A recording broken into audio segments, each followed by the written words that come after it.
one major problem, and this was this tree crossing this trunk, and even more, tallest one. Prevailing wind is from this side, and those younger trees are bending the crowns, adapt to this wind. Group is creating the impression.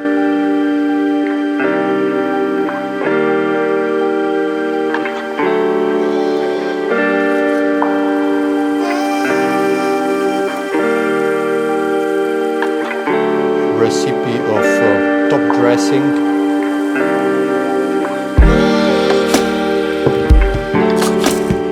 A few months ago I made a video about this group of trees made of cuttings of Cornus Sanguinea. Most probably I was talking about a situation when you are not working with some kind of very advanced material but very humble one, and this is most probably the example of this, what you can achieve with very humble few cuttings. This was put together accidentally when which consists of 5 cuttings which I planted somewhere in my garden into some container. I don't know when. I don't know what kind of source material I used. I simply don't remember. Some time ago, 5 years ago, 4 years ago, I must have planted few cuttings of Cornus Sanguinea from some source. I don't remember from where I took them. And they were staying there in a big container. And most probably sometime around last year I decided that maybe I will do something from those cuttings, and I repot them into this Chinese pot. Took few wires and just decided to make more, let's say, space between those trunks, and I was thinking maybe it could be some kind of group or forest. This is very interesting group because it's composed of really nothing. It's just few cuttings which survived. Suddenly, when I used, as you see, 1, 2, 3, 4 wires, nothing more. The upper crowns were never wired. It was never styled. It looks somewhat believable. One of the possibilities is that I will take it out from this container and plant it onto very shallow slate stone which I have in the garden prepared, fix it on this very thin piece of stone, and it will look completely different. Now the pot is very heavy, and since then I was trying to shape them in some kind of form. They look like this now. This early spring, mid of March 2026.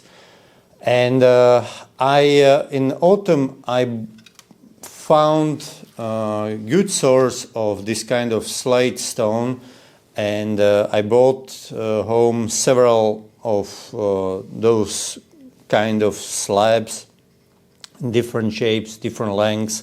Pot is good for horticultural reasons, but I consider this group, I don't want these trees to be some kind of super heavy trunks, very thick trunks. I want them to be sort of elegant. It will look much better on something more presentable like this kind of stone.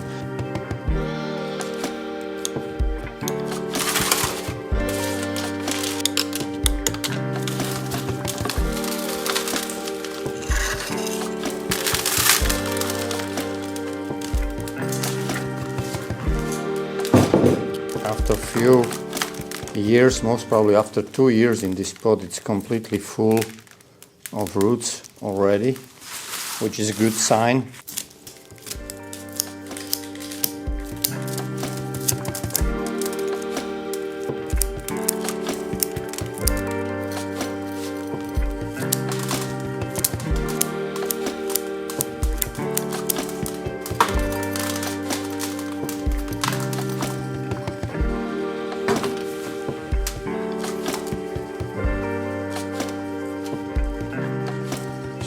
Stone is too small or root ball is too big. So I can remove some part of a root ball or choose a bigger stone. I don't have another stone ready, so I risk it and I try to squeeze it even more.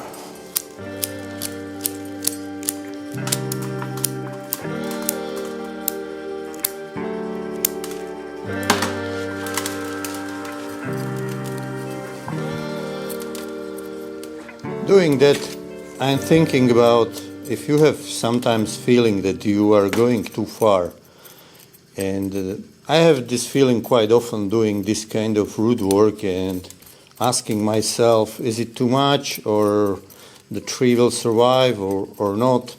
And I wanted to tell you that I think, it's just few cuttings and I want to try it, I want to see how it will go. I think that I'm still in a safe zone with removing that much roots. I don't think I'm overdoing it in any way. I mean, with what else you would try to do something like this, like with few of your cuttings which you planted into your box yourself. So just a little experiment and maybe it will be successful. So let's see.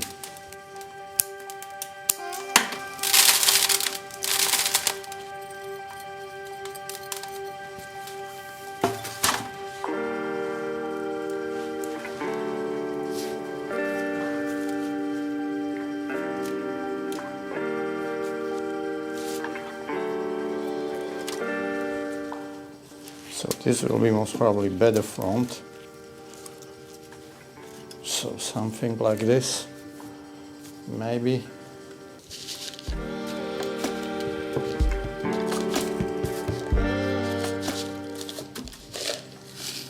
So I use a slightly bigger grain of pumice here, Akadama, very small.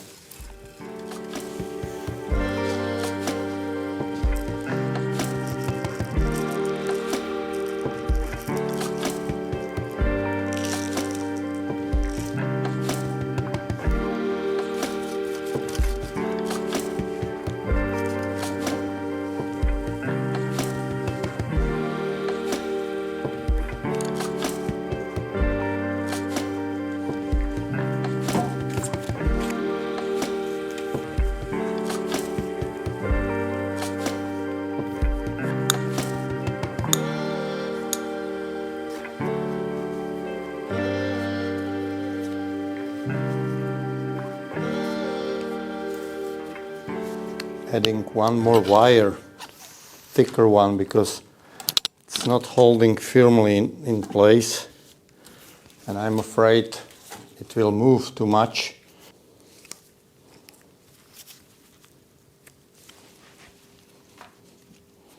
Now it's holding much better, much firmly. The trick will be now to hide those wires under the moss. Anyway, I need to protect this from drying out because it's extremely small volume of substrate on one hand, and it will be exposed from all sides to extremes of weather. Most probably the best way to protect it from drying out will be to try to place some kind of moss and let it grow naturally on that stone. So let's see how it will go. I have this fine Akadama which I sieved yesterday on a different project.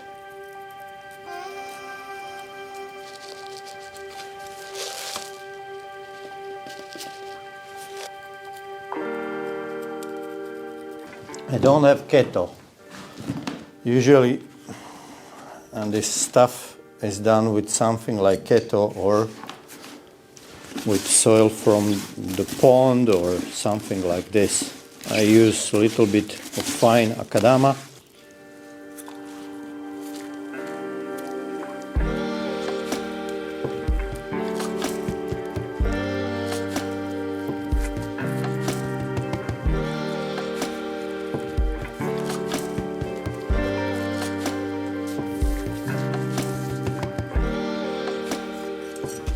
So, little bit messy final, but I think I have to really work on moss. So in next few days I'm going to chop very fine moss, put it on top of it and hope it will catch very soon and will hold it together. The wires are pretty strong, so I'm confident that wires will do the job and it will not slide from here. Remove those wires which are not doing any job now, so they are not disturbing the view.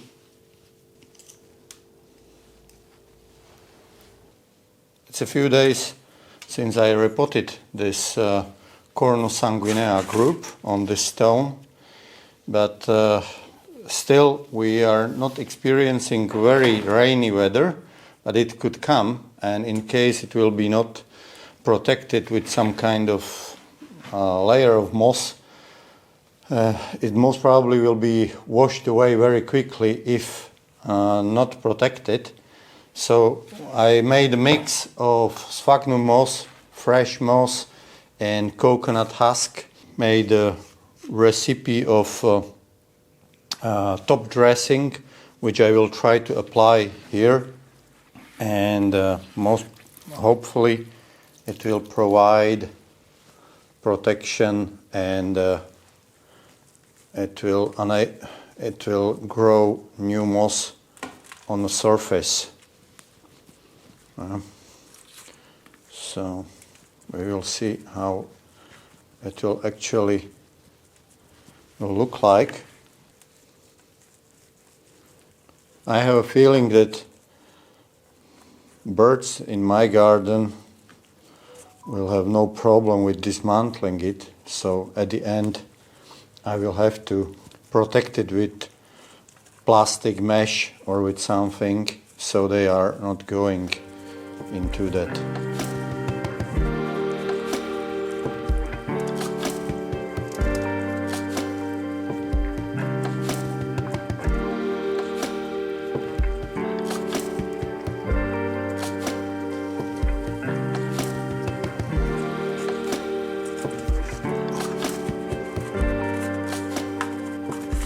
I make small U-pins shaped like this. I can tell you, my experience is that in case the birds want to dig into it, they will not be stopped by this, I'm afraid.